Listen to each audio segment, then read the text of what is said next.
Meu nome é Helena, tenho 72 anos e meus dias costumam ser tranquilos, embalados pelo som das ondas que quebram não muito longe da minha casa, aqui em Salvador. A vida me deu um bom marido, que o dia se foi, 2 filhos maravilhosos e netos, que enchem meus fins de semana de barulho e alegria. Aprendi a encontrar paz no ritmo lento das marés, na rotina de cuidar das minhas plantas e nas histórias que conto para meus pequenos. Eu acreditava, de verdade, que meu coração já tinha vivido todas as estações possíveis e que agora repousava, sereno, olhando o passado com a distância segura que só o tempo constrói. Mas o tempo tem um jeito sorrateiro de guardar ecos, de esconder notas de rodapé em capítulos que a gente julga encerrados. A verdade é que, por baixo da superfície calma da minha vida, sempre existiu uma correnteza silenciosa, uma pergunta que nunca teve voz. Era uma lembrança tão antiga que parecia pertencer a outra pessoa, a uma versão de mim que usava o uniforme de colégio e tinha o futuro inteiro pela frente. Uma Helena que viveu em Recife, que sentia o cheiro do rio Capibaribe e que, uma noite, dançou com um rapaz de olhos sonhadores. Por 50 anos, essa lembrança ficou adormecida, guardada como uma fotografia que a gente tem medo de expor ao sol para não desbotar. Eu não sabia, mas estava prestes a descobrir que algumas histórias não terminam. Elas apenas esperam o momento certo para serem compreendidas. Tudo começou numa terça-feira absolutamente comum. O carteiro, um rapaz simpático que já conhece meus horários, me entregou a correspondência com um sorriso, contas, um catálogo de loja. E no meio deles, um envelope diferente, com um brasão que eu reconheci de imediato. O do meu antigo colégio em Recife. Minhas mãos tremeram um pouco ao abri-lo. Era um convite para a festa de reencontro, de 50 anos da minha turma de formatura.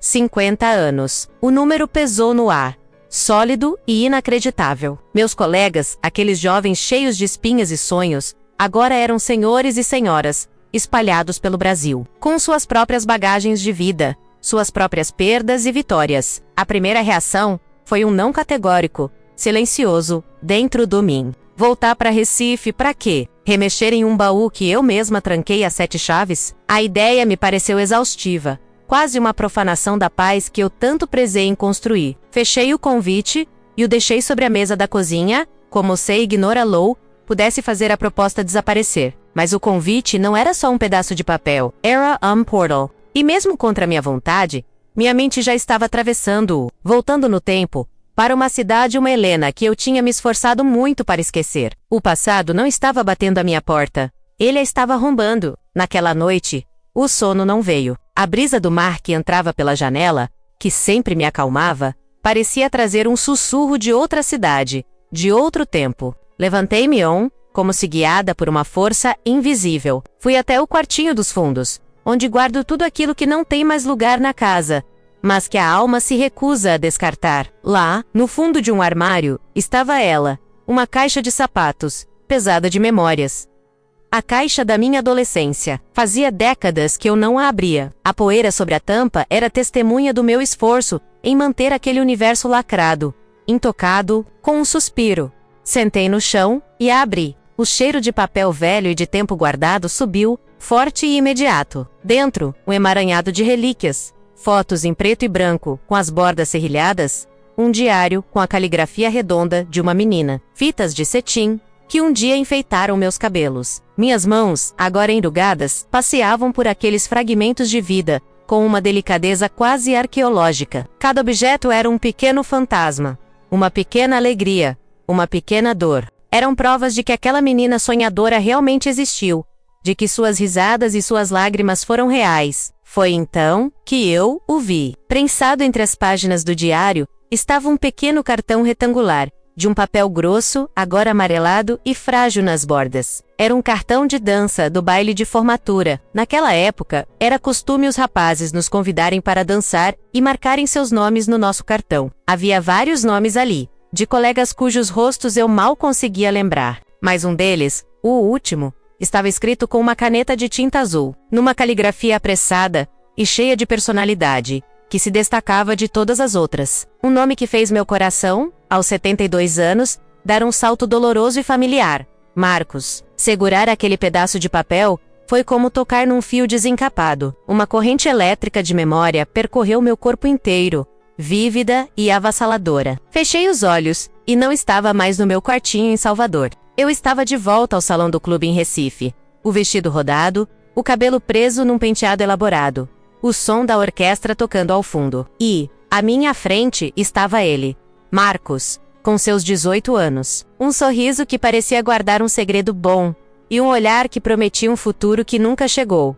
O cartão amarelado na minha mão não era só uma lembrança, era a prova de uma promessa quebrada. Marcos não era o rapaz mais popular da escola, nem o mais bonito nos padrões que as minhas colegas definiam. Ele era quieto, observador, e carregava uma pilha de livros para onde quer que fosse. Tinha um jeito meio desengonçado que eu achava um charme, e um cabelo teimoso que caía sobre a testa. Nosso romance não começou com grandes gestos, mas com bilhetes trocados durante a aula de química e longas conversas na saída do colégio, sentados no banco da praça, dividindo um saco de pipoca. Ele falava sobre os lugares que queria conhecer, os livros que queria escrever. Eu falava sobre meus sonhos de ser arquiteta, de desenhar casas onde as pessoas fossem felizes. Ele foi meu primeiro amor em tudo. O primeiro a segurar minha mão com um nervosismo que espelhava o meu. O primeiro beijo, desajeitado e mágico, atrás da arquibancada da quadra de esportes. O primeiro a me fazer sentir que eu era a pessoa mais interessante do mundo. Com ele, Recife parecia mais bonita. As pontes não eram só estruturas de concreto, eram cenários para os nossos encontros. O rio não era só um curso de água, era a testemunha silenciosa das nossas promessas. Ele me deu um apelido, Lena, e ninguém mais, nunca mais, me chamou daquele jeito. Era nosso. A noite do baile de formatura foi o ápice de tudo. Eu me sentia uma princesa no meu vestido azul. Quando ele me viu, seus olhos brilharam de um jeito que eu nunca esqueci. Ele me puxou para a pista de dança, e enquanto a orquestra tocava uma melodia lenta, ele sussurrou no meu ouvido: Lena, não importa para onde a vida nos leve, eu nunca vou te esquecer. Esta dança é só a primeira de muitas.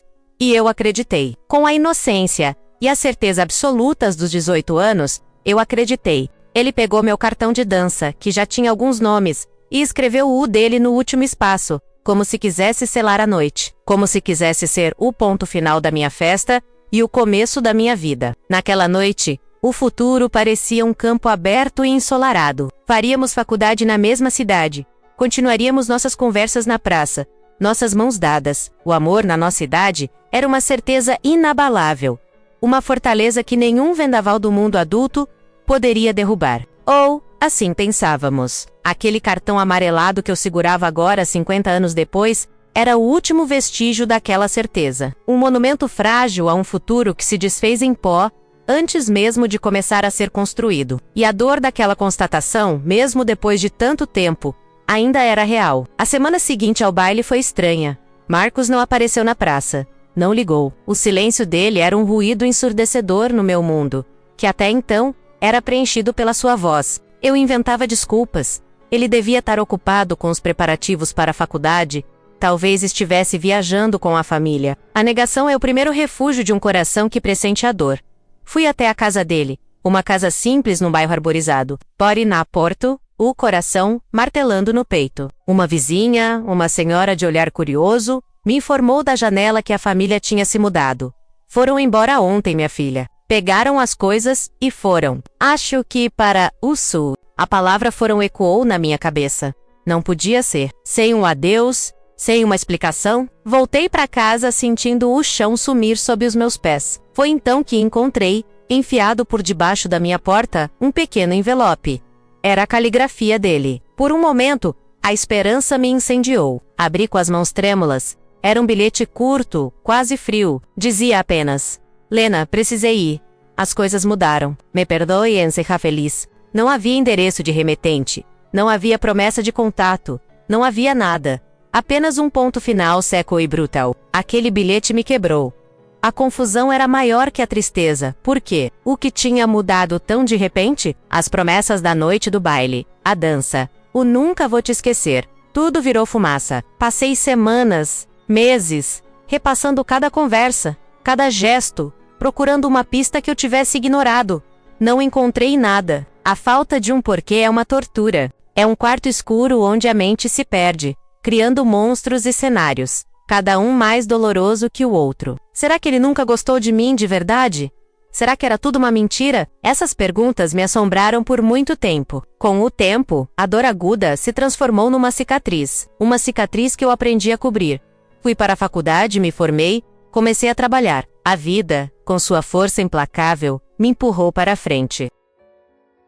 Mas a história de Marcos se tornou um fantasma, o símbolo de uma confiança quebrada. Ele não me ensinou apenas sobre o amor. Ele me ensinou sobre a perda. Sobre como as pessoas podem desaparecer da sua vida como se nunca tivessem existido. E essa lição, amarga e profunda, moldou a mulher que eu me tornei de maneiras que eu só começaria a entender décadas mais tarde. Os anos passaram. Conheci Carlos na faculdade de arquitetura. Ele era o oposto de Marcos. Era sólido, previsível, seguro. Seu amor não era feito de sussurros e promessas poéticas, mas de presença constante, de apoio incondicional. Ele me deu a estabilidade que a partida de Marcos tinha me roubado. Nos mudamos para Salvador a trabalho, e foi aqui que construímos nossa vida. Tivemos nossos filhos, compramos esta casa. Vimos nossos cabelos ficarem brancos juntos. Carlos foi um marido maravilhoso, um companheiro de vida com quem eu compartilhei risadas, preocupações e uma cumplicidade serena. Eu o amei. De um jeito maduro e real. Nossa vida foi boa, completa. Eu me tornei uma arquiteta respeitada. Projetei casas onde, de fato, muitas famílias foram felizes. Vi meus filhos crescerem, se formarem, se casarem. Me tornei avó e descobri nesse papel uma nova forma de amor, expansiva e incondicional. A Helena de Salvador era uma mulher realizada cercada do afeto, com uma história sólida e feliz para contar. A menina de Recife, a Helena de Marcos, parecia uma personagem de um livro antigo, uma figura distante, quase ficcional. No entanto, em momentos inesperados, o fantasma aparecia. Numa música antiga que tocava no rádio. No rosto de um jovem casal, de mãos dadas na rua. Numa noite de insônia, quando o silêncio da casa era profundo demais. Eu me perguntava o que teria acontecido com ele. Onde estaria Marcos? Teria se tornado o escritor que sonhava ser Tariasaido Félix? Eram perguntas que flutuavam na minha mente por um instante e que eu logo afastava, com uma lealdade silenciosa à vida que eu tinha escolhido e construído com tanto esmero. Quando Carlos faleceu, há 5 anos, senti um vazio imenso, mas também senti a força da estrutura que havíamos construído juntos. Nossos filhos, nossos netos, as memórias de uma vida inteira de companheirismo me sustentaram. A solidão da viuvez é um novo tipo de silêncio, e foi nesse silêncio que a memória de Marcos, antes um sussurro, começou a se tornar um pouco mais audível. Não era um desejo de reviver o passado, mas uma curiosidade, uma necessidade de entender aquela peça solta no quebra-cabeça da minha longa vida. O convite continuava lá, sobre a mesa da cozinha, me encarando. Por 2 ideias, eu circulei por ele, o peguei, o li de novo, o coloquei de volta no lugar. Minha mente era um campo de batalha. Uma parte de mim, a racional, a Helena de 72 anos, dizia que era uma loucura, uma viagem cansativa, um gasto desnecessário, um esforço para encontrar pessoas que mal se lembrariam de mim. Para quê? Para satisfazer a curiosidade sobre um romance adolescente? Era ridículo. Era expor uma cicatriz antiga, ao risco de uma nova ferida. Mas outra parte, uma parte que eu não ouvia há muito tempo, sussurrava o contrário. Não era sobre Marcos. Não era sobre reviver um amor. Era sobre mim. Era sobre a menina de 18 anos, que foi deixada sem uma explicação. Era sobre dar a ela, 50 anos depois, um desfecho. Era sobre olhar para o passado não com medo ou ressentimento, mas com a sabedoria da idade, e finalmente colocar aquela história em seu devido lugar. Era uma viagem não para encontrá-lo, mas para me encontrar. Para entender a Helena que eu fui, e como ela se transformou na Helena que eu sou. Foi minha neta, Luísa, de 16 anos, que desempatou o jogo. Ela me viu olhando para o convite com o olhar perdido.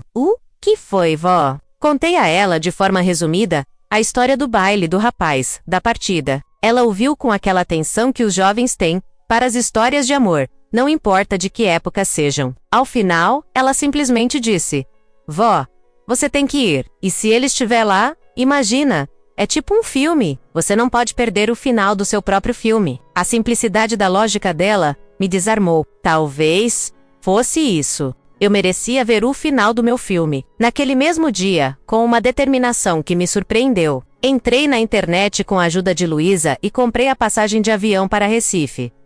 O ato de clicar em confirmar foi como um salto no escuro, um misto de pânico, e uma euforia juvenil tomou conta de mim. Eu ia mesmo fazer aquilo.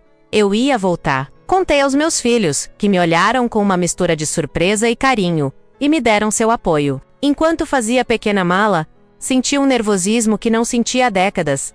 Eu não estava apenas empacotando roupas, estava empacotando 50 anos de perguntas. O voo de Salvador para Recife foi curto, mas pareceu uma eternidade. A cada nuvem que passava pela janela, meu coração batia um pouco mais forte. Quando o avião começou a descer, e eu vi o contorno da cidade, as pontes cortando os rios, uma onda de emoção me atingiu com força. Era a mesma cidade, mas era outra. E eu era a mesma Helena, mas era outra. O táxi do aeroporto para o hotel foi uma viagem no tempo. Passei por ruas que eu reconhecia, por prédios que não existiam, por praças que continuavam iguais. Era uma sensação vertiginosa, a de ser uma estranha na minha própria terra natal. No quarto do hotel, a ansiedade se instalou de vez. Faltavam poucas horas para a festa. Abri a mala e olhei para o vestido que eu tinha comprado. Um vestido elegante, de um azul discreto, que me pareceu apropriado para a ocasião. Enquanto me arrumava, eu me olhava no espelho, e a pergunta voltava, insistente.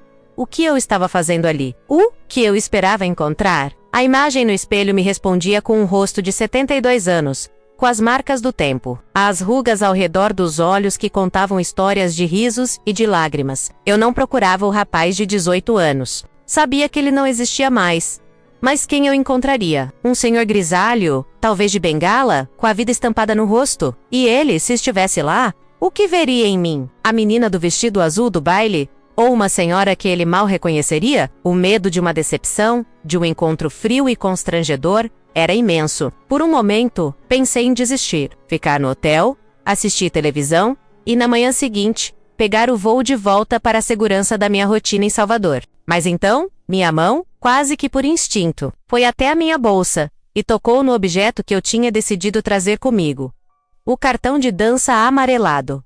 Segurá-lo me deu uma estranha coragem. Eu não tinha vindo até aqui para fugir. Eu tinha vindo por uma resposta. Mesmo que a resposta fosse o silêncio. Respirei fundo, dei uma última olhada no espelho e saí. A cada passo em direção ao salão do clube, o mesmo clube do baile de formatura. Eu sentia que não estava caminhando em direção a um reencontro com Marcos, mas em direção a um acerto de contas com a minha própria história. O salão estava barulhento e cheio de vida. A decoração era festiva, com balões dourados e uma faixa enorme que dizia Turma de 1975 menos 50 anos de história. A orquestra, agora uma banda, tocava sucessos dos anos 80, e alguns casais já se arriscavam na pista de dança. Fiquei parada na entrada por um instante, me sentindo uma intrusa. Os rostos eram, ao mesmo tempo, estranhos e vagamente familiares.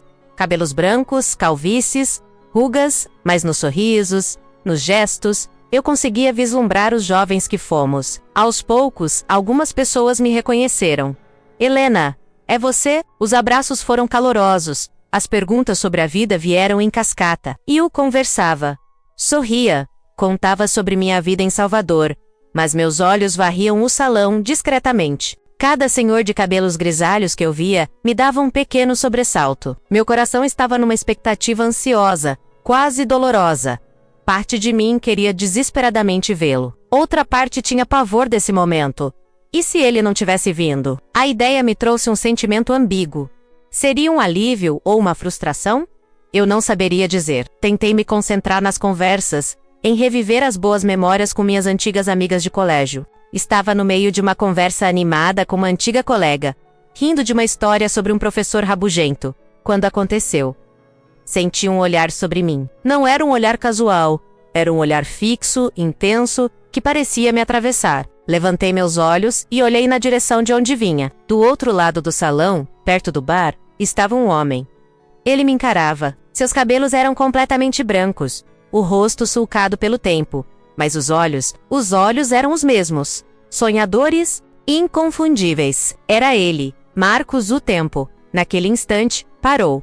O som da banda, as conversas, as risadas, tudo desapareceu. Só existia o silêncio entre nós dois. Um fio invisível que se esticava por 50 anos de distância e nos conectava através daquele salão lotado. Ele não sorriu, nem eu. Havia apenas reconhecimento, surpresa e uma infinidade de perguntas não ditas naquele olhar. Ele deu um passo hesitante na minha direção. Meu coração parecia ter parado de bater, para logo em seguida disparar numa velocidade que eu pensei que não fosse mais capaz de sentir. O momento que eu temi e esperei por 5 décadas estava acontecendo. Ele caminhou na minha direção, devagar. E eu fiz o mesmo, como se ambos estivéssemos nos movendo dentro da água. Quando paramos, a uma distância educada um do outro, o silêncio se estendeu por alguns segundos que pareceram horas. Foi ele quem quebrou o gelo. Helena, ele disse, e a voz, embora mais grave e rouca pelo tempo, ainda tinha um timbre familiar. Sou eu, Marcos. Eu apenas assenti, incapaz de formular uma frase completa. Eu sei. Foi tudo o que consegui dizer. Num sussurro. Você não mudou nada. Ele mentiu, com um sorriso fraco. Você também não. Menti de volta. E nós dois sorrimos. Um sorriso tímido que finalmente quebrou a tensão. Encontramos uma mesa mais afastada, onde o som da música era menos invasivo. A conversa começou de forma protocolar, como se fôssemos dois conhecidos se atualizando. Ele me contou que morava no interior de São Paulo, que tinha se casado, tido 3 filhos e agora era avô de 5 netos. Trabalhou a vida inteira como contador, não como o escritor que sonhava ser. Sua esposa havia falecido há alguns anos. Eu contei minha história, minha vida em Salvador, meu casamento com Carlos, meus filhos, meus netos, minha carreira como arquiteta. Falamos sobre nossas perdas, sobre as alegrias, sobre as voltas que a vida deu. Era uma conversa entre 2 sobreviventes, 2 veteranos de uma longa jornada. Havia um respeito mútuo no ar, uma compreensão silenciosa de que ambos tínhamos vivido vidas inteiras, cheias e complexas, completamente separadas um do outro. O elefante na sala, a pergunta sobre o porquê da sua partida, permanecia intocado entre nós. Eu não sabia se teria coragem de perguntar, e ele não parecia saber como começar a explicar. A cada história que ele contava sobre sua vida, sobre seus filhos, sobre sua falecida esposa, eu sentia uma estranha paz. A imagem idealizada do rapaz de 18 anos se desfazia, dando lugar ao homem real à minha frente. Um homem bom, que tinha tido uma vida boa. Não havia mais espaço para o e se. Nossas vidas tinham seguido seus cursos, e eram cursos válidos, repletos de seus próprios amores e significados. A dor da menina abandonada começava a ser substituída pela serenidade da mulher, que entendia que os caminhos simplesmente tinham se bifurcado. Depois de um longo silêncio, ele olhou para as próprias mãos, pousadas sobre a mesa, e suspirou. Helena, eu preciso te dizer uma coisa. Eu te devo uma explicação há 50 anos. Meu coração se apertou. Eu apenas assenti, dando-lhe o espaço para falar. A voz dele saiu baixa, quase um pedido de desculpas. Meu pai perdeu tudo naquela época. Tudo. Uma dívida de jogo, um negócio que deu errado. Foi uma catástrofe. Tivemos que vender a casa, tudo, para pagar as dívidas. Foi por isso que nos mudamos tão de repente. Fomos morar com um tio no interior de São Paulo. Recomeçar do zero.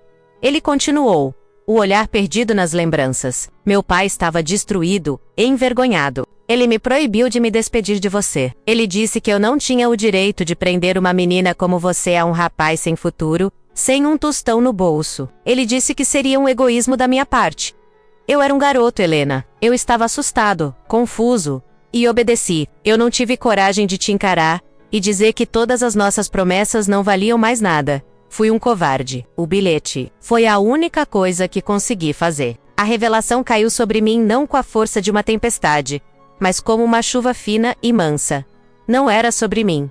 Nunca foi. Não era falta de amor. Não era mentira. Era vergonha. Era uma crise familiar. Era a decisão desesperada de um pai e a obediência de um filho assustado. A história que eu contei a mim mesma por 50 anos, a história de abandono e rejeição, se desfez em um instante. No lugar dela, surgiu uma nova narrativa, uma história de tragédia silenciosa, de um amor jovem sacrificado no altar das dificuldades da vida adulta. Eu escrevi tantas cartas para você no primeiro ano, ele confessou, com os olhos marejados pela primeira vez.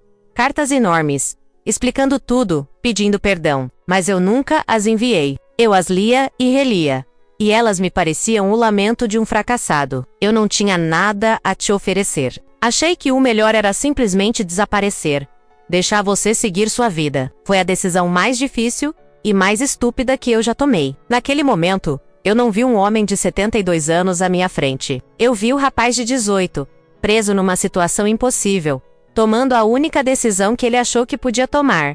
E eu o perdoei. Ali, em silêncio, eu perdoei a ele. E mais importante, perdoei a mim mesma por ter carregado aquela dor por tanto tempo. Enquanto a verdade pairava no ar entre nós, a banda no palco começou a tocar uma nova música. Era uma melodia lenta e inconfundível, uma daquelas baladas românticas que marcaram a nossa juventude. A mesma música que a orquestra tocou no baile de formatura, 50 anos atrás, quando ele me prometeu que aquela seria a primeira de muitas danças. Nossos olhares se encontraram, e ambos sabíamos. Havia uma ironia poética e agridoce naquele momento, como se o universo estivesse nos dando uma chance de fechar o círculo. Sem dizer uma palavra, Marcos se levantou e estendeu a mão para mim. Não era um convite galanteador. Era um gesto de paz, um pedido silencioso para reescrever um único momento. Meu coração deu um salto. Olhei para a mão dele, envelhecida como a minha, e depois para o seu rosto. Vi ali não o meu amor perdido,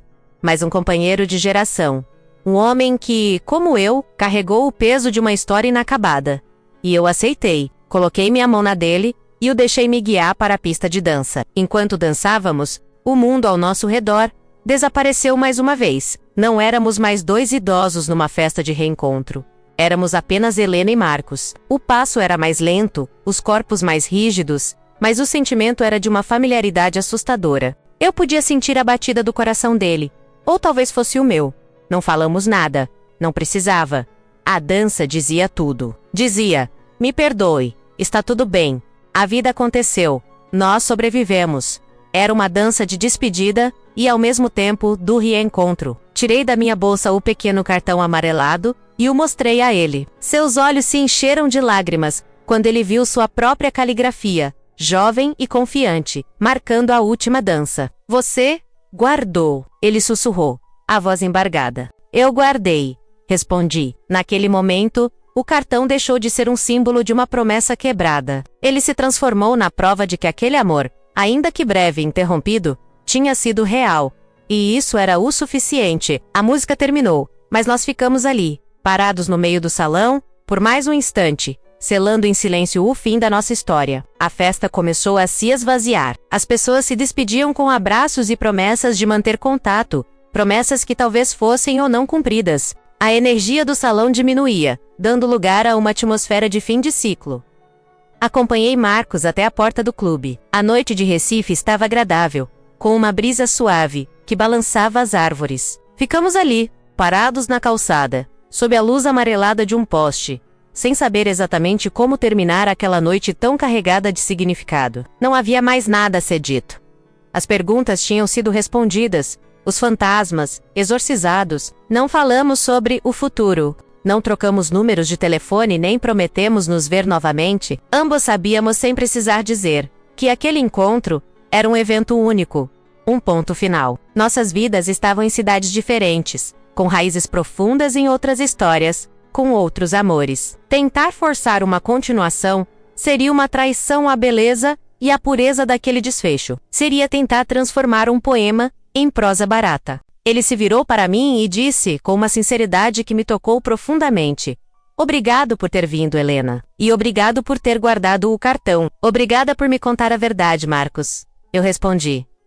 Ele então fez algo que me surpreendeu. Ele me deu um abraço. Não foi um abraço romântico, nem um abraço de amigo. Foi um abraço de humanidade. Um abraço que continha 50 anos de silêncio, de dor, de vida. Um abraço que dizia: nos conseguimos. Nós estamos em paz. Eu o observei se afastar e entrar num táxi. Enquanto o carro desaparecia na esquina, eu não senti a dor da partida como da primeira vez. Senti uma paz imensa, uma leveza que eu não sabia que estava me faltando. A história não tinha tido o final feliz que a menina de 18 anos sonhou, mas tinha tido o final certo, o final maduro que a mulher de 72 anos precisava. Eu não tinha ganhado um amor de volta, mas tinha recuperado uma parte de mim mesma que estava perdida no tempo. No dia seguinte, no avião de volta para Salvador, eu me senti exausta, mas de um jeito bom. Era o cansaço de quem fez uma longa e importante jornada. Olhando as nuvens pela janela, eu refletia sobre a noite anterior. O reencontro com Marcos não tinha, de forma alguma, diminuído o amor e a importância de Carlos na minha vida. Pelo contrário, compreender o fim do meu primeiro amor me fez valorizar ainda mais a solidez e a beleza do amor que eu construí por toda uma vida com meu marido. Um amor não anulava o outro. Eles ocupavam lugares diferentes no meu coração. A viagem para Recife, que pareceu uma loucura, na verdade, foi o ato mais são que eu poderia ter cometido. Foi um ato de autocuidado, de amor próprio. Foi dar um presente para a minha alma. Eu entendi que algumas feridas não saram com o tempo, mas com a verdade. E eu finalmente tive a minha. Aquele porquê que me assombrou por tanto tempo tinha sido respondido, e a resposta me libertou. Libertou Marcos da imagem de um vilão, e me libertou da imagem de uma vítima. Éramos apenas dois jovens apanhados nas correntezas da vida. Pensei na minha neta Luísa, e no seu conselho simples e sábio. Você não pode perder o final do seu próprio filme. Ela tinha razão.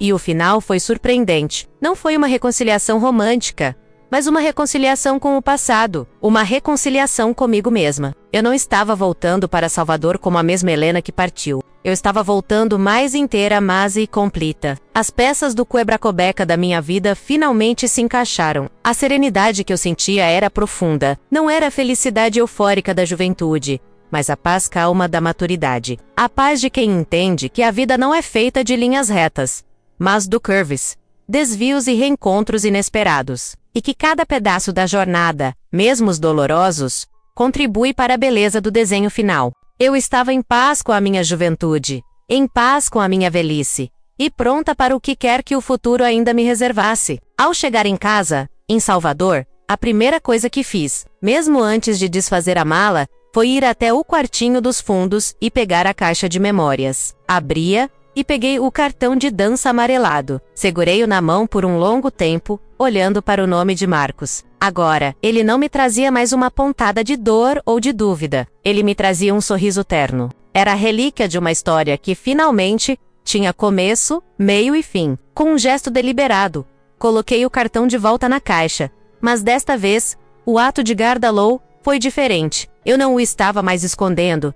Não o estava mais trancando como uma dor secreta. Eu o estava depositando ali como um tesouro, como a lembrança de uma lição aprendida, como o capítulo final de um livro que eu agora podia fechar com carinho. A caixa não era mais um baú de fantasmas, mas um arquivo de vida. Um arquivo que continha a prova de que eu fui capaz de amar, de sofrer, de sobreviver e, finalmente, de compreender. Na manhã seguinte, acordei com o som familiar das ondas e o cheiro do café que eu mesma preparei. A rotina era a mesma, mas algo dentro de mim havia mudado. Sentei-me na minha varanda, olhando para o mar, e senti uma gratidão imensa. Gratidão pela vida que tive com Carlos, pelos meus filhos, pelos meus netos, e, para minha surpresa, senti gratidão também pela história com Marcos, pela beleza fugaz daquele primeiro amor e pela paz que o seu desfecho tardio me trouxe. A vida, eu percebi, não é sobre apagar o passado, mas sobre aprender a dançar com ele. Às vezes,